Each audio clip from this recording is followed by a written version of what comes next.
Chapter 1. Fog and Fingers. The fog came in thick that evening, the kind that turned London into a city of ghosts. Kit Thorne preferred it that way. Harder for Marks to see her hands, harder for the law to see her face, and easier to disappear when a job went sideways. She stood in the shadows outside the Alhambra Music Hall, watching the crowd spill onto Leicester Square. Gas lamps flickered through the murk, casting halos of sickly yellow light that barely reached the pavement. The show had just let out, and the well-dressed theatre crowd emerged in clusters, gentlemen in silk top hats, ladies clutching their skirts above the filth, all of them soft and stupid with wine and entertainment. Perfect. Kit's eyes tracked a particular gentleman detaching himself from a group near the entrance. Mid-40s, expensive coat with a velvet collar, walking stick with a silver head. More importantly, a watch chain glinting across his waistcoat. The kind of gold that meant real money, not the brass rubbish toffs wore when they ventured into rough neighbourhoods. He was alone. Even better. She adjusted the thin shawl over her shoulders. Dark wool, carefully chosen to blend with the fog and shadows, and stepped out of the alley. Her hands found her pockets, fingers brushing against the familiar weight of her lockpicks.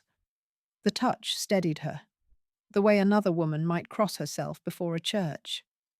The gentleman turned onto Charing Cross Road, walking with the confidence of a man who'd never been truly afraid. Kit fell into step 20 paces behind, close enough to keep him in sight, far enough to avoid notice.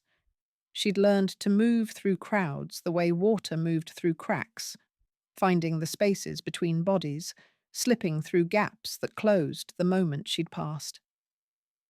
A hansom cab clattered by, horses' hooves striking sparks against the cobblestones. Kit used the noise to close the distance.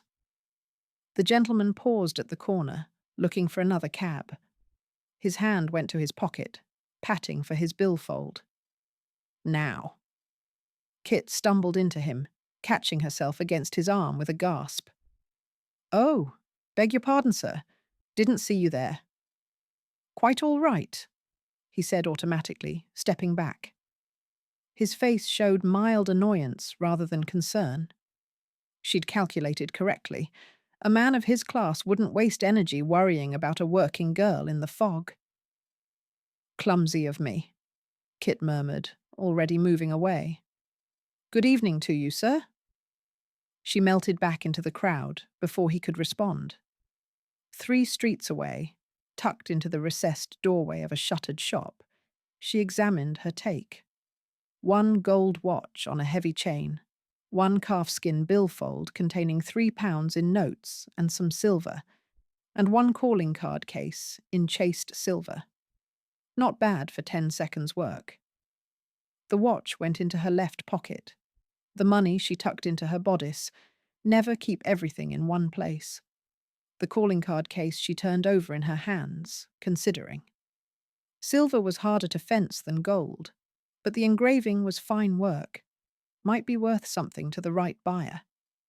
She pocketed it and started walking. The streets changed as she moved east.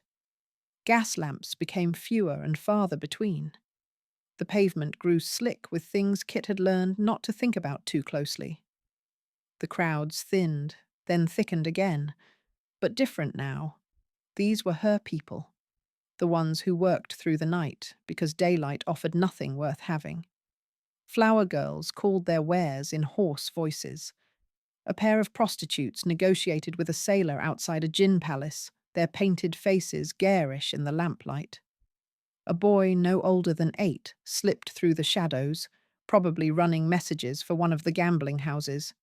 He caught Kit's eye and grinned.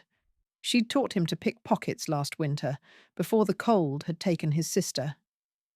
"Evening, Kit," he called. "Tommy." She flipped him a 6pence from her pocket. "Stay out of Cobb's territory. I heard he's looking for new runners."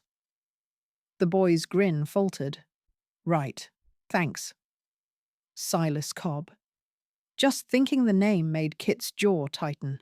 The brothel keeper ran half the prostitution in Whitechapel, and every girl who worked for him ended up broken or dead within 5 years. She'd watched it happen too many times to count. Not your fight tonight, she reminded herself, one battle at a time. Her boarding house stood on Dorset Street, wedged between a pawnbroker and a lodging house that rented beds by the hour. The landlady, Mrs. Kemp, had stopped asking questions years ago, as long as Kit's rent came regular.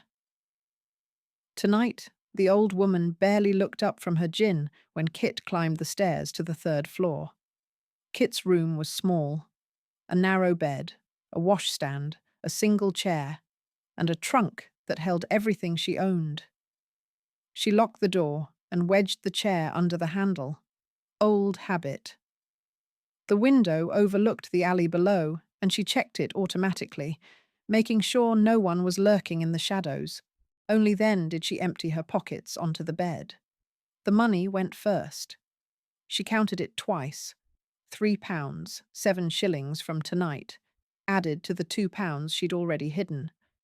She divided it into 3 portions. 1/3 went into a hole she'd carved beneath the windowsill, disguised by a loose board. Another third she tucked into the lining of her spare dress, hanging on a nail. The last third she kept in her shoe, tomorrow's working money. The watch and card case went into the trunk, buried under her other clothes. She'd fence them later this week, through Bess if the forger was sober enough to handle the transaction. Kit sat on the edge of the bed and pulled off her boots. Her feet ached. She'd been walking since dawn, working the morning markets before moving to the theatre district. Her hands were steady, though. They always were when she was working. It was only after, in the quiet moments, that they sometimes shook. She reached for the locket around her neck, hidden beneath her dress. The metal was warm from her skin as she drew it out, opening the catch with her thumbnail. 3 faces looked back at her from the tarnished interior. Her father, broad-shouldered and laughing, one arm around her mother. Her mother, younger than Kit remembered her, eyes soft with something that might have been happiness. And Kit herself at 15, still soft around the edges, still stupid enough to believe the world had rules that mattered. This was the only thing she'd kept from before. Everything else, furniture, clothes, her mother's wedding ring, she'd sold to survive those first brutal months after the funeral. But not this. Never this.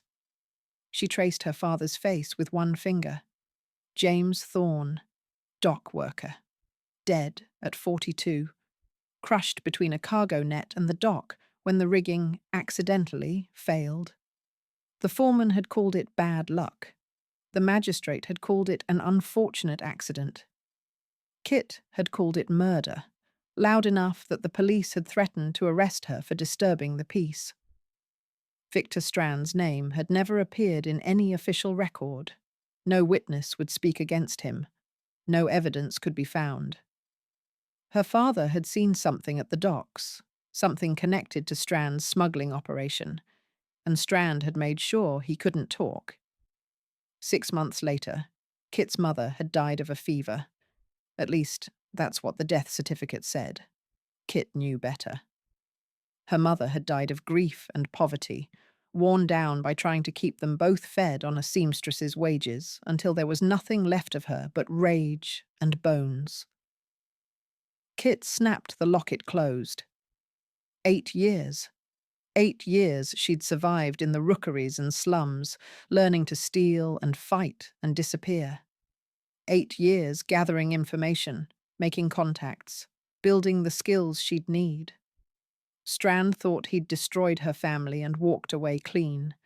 He was wrong. Kit had been a child then, powerless and alone. She wasn't powerless anymore. Her hands didn't shake now. They curled into fists, knuckles white against her dark skirt. Soon she'd be ready to move against him. Soon she'd make him pay for every year her mother had suffered For every night Kit had gone hungry, for every degradation she'd endured to survive. Soon Victor Strand would learn that some ghosts didn't stay buried. A knock at the door broke her thoughts. "Kit, girl, you coming down?" Nan. Kit tucked the locket back beneath her dress and pulled her boots on. She moved the chair and opened the door to find Nan Garrett leaning against the frame, arms crossed. The older woman's face was weathered as old leather, her eyes shrewd beneath the tangle of greying hair she never bothered to pin up proper. "Got something for you," Nan said. "Not interested?" "Didn't ask if you were interested. I said I got something." Nan turned and headed for the stairs without waiting for a response. Kit followed, because with Nan, it was either follow or have her camp outside your door until you did. They'd known each other 6 years now, ever since Kit had picked the wrong pocket, Nan's, and the older woman had caught her wrist with a grip like iron. Instead of turning her over to the law, Nan had bought her dinner and told her she was wasting her talent on random marks. "You got good hands, girl," she'd said. "But good hands ain't enough if you got no sense about where to use them." Kit had been 17 and desperate enough to listen. Nan had taught her the finer points of the trade: how to read a crowd, how to spot plainclothes police, how to know when to run and when to brazen it out. In return, Kit brought her a percentage of her take and didn't ask questions about Nan's past. It was the closest thing to family Kit had now. The gin house was 3 streets over, a dark cave that stank of cheap spirits and cheaper tobacco. The barman nodded at Nan, poured 2 glasses of gin without being asked. Nan took hers to a corner table, and Kit followed. "There's a girl," Nan said without preamble, once they were settled. "Young thing, maybe 17, working out of Mother Shepherd's on Dorset Street." Kit knew the place. A brothel in name, though it was closer to a prison. Girls went in and rarely came out, except in a box headed for Potter's Field. "What about her?" Kit kept her voice flat, but Nan knew her too well to be fooled. "Saw her this morning.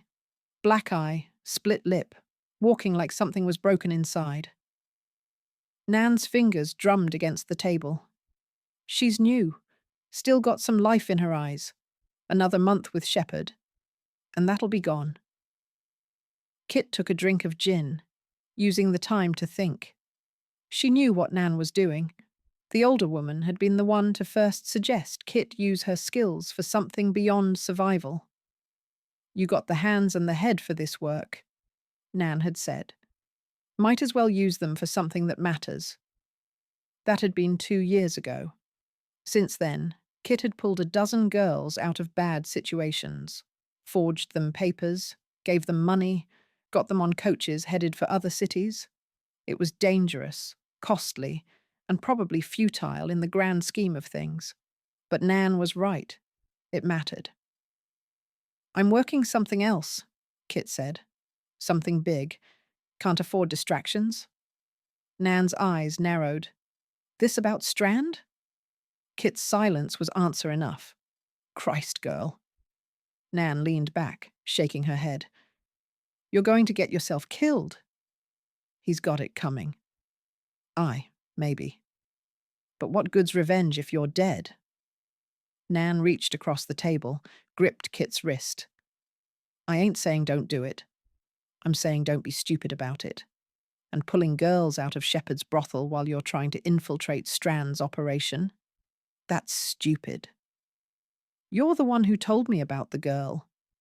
Because I'm old and sentimental. And I thought maybe you'd have enough sense to send someone else." Nan released her wrist. "But you won't, will you? You'll go yourself because you can't help it."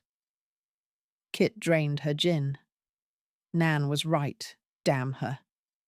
The girl at Mother Shepherd's, Kit could see her already, could imagine the fear and desperation, could remember being that age herself, learning that the world was full of men like Silas Cobb and Victor Strand. Men who saw women as things to be used and broken. "Tomorrow night?" she said. "I'll look into it tomorrow night." Nan nodded, satisfied. "There's my girl." She poured them both another measure. "Now tell me about tonight's take. That watch looked like good quality." They talked shop for another hour. The best marks, the worst close calls, the shifts in territory as different crews rose and fell. It was comfortable, familiar. The gin warmed Kit's chest and loosened the tight knot that had formed when she'd looked at the locket. Finally, Nan pushed back from the table. "Get some sleep, girl. You look half dead. Feel half dead. Then you're doing better than most."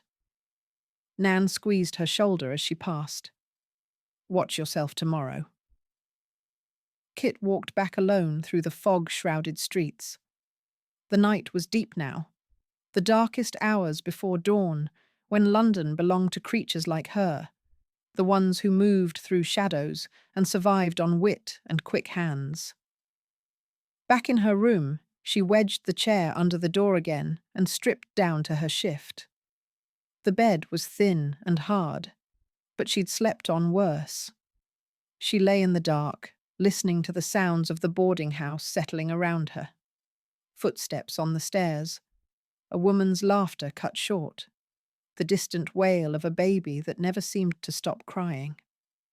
Her hand found the locket again, pressed it against her chest. 8 years of waiting, 8 years of preparation. She was close now, closer than she'd ever been. Strand's operation was expanding, bringing in new people, getting sloppy. There would be an opening soon, a way in. And when it came, Kit would be ready. But first, tomorrow night, a girl at Mother Shepherd's with a black eye and broken ribs, still with some life in her eyes. One battle at a time. Kit closed her eyes and let the darkness take her, her fingers still wrapped around the locket, her mind already planning tomorrow's theft and tomorrow's rescue, and the 1,000 small rebellions that kept her moving forward, day after bitter day, in a city that wanted nothing more than to grind girls like her into the mud. She'd survived this long. She'd survive longer still. And when the time came, she'd make Victor Strand wish he'd finished the job 8 years ago, when she'd been nothing but a powerless girl screaming at his indifferent back. The fog pressed against the window like something alive, and Kit Thorne smiled into the darkness.